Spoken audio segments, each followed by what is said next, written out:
Elton, më the që parashikimi Simaku është realisht në situatë vështirë.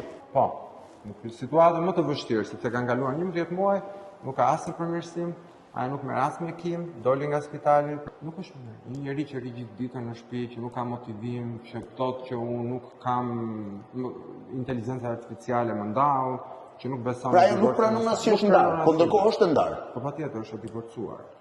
Dhe nuk pranon që është ndarë, djalin nuk e takon, një pyetje kam.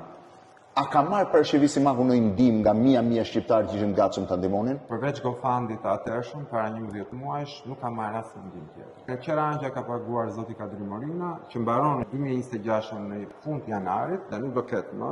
Dhe mbas nga një shkurti 2026-s parashikimi Simaku nuk ka asgjë dhe mund të kthehet sërish atje ku ishte. Patjetër që po, sepse nuk ka as ID që mund të aplikojmë për të marrë një. Nuk e detyroni dot të marrë ID? Nuk e detyroni dot. Dhe nuk pranon të bëj. Parashikimi Simaku rrezikon ashtu siç kisha thënë edhe në një emision të asaj kohe të kthehet në jetën e saj të mparshme, sepse çdo gjë më shumë se ndihmës i takon asaj vetë që të marrë vendim.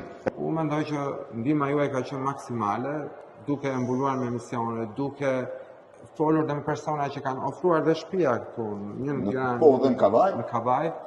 Ajo që i duhet asaj Blendi është ndihma e shtetit shqiptar për të bërë të mundur që të shkojë, të marrë mjekimin dhe gjithashtu të bëj letra, të bëj ID-n amerikane, të bëj ID-n shqiptare, dikush të vi të merret në këtë zonë.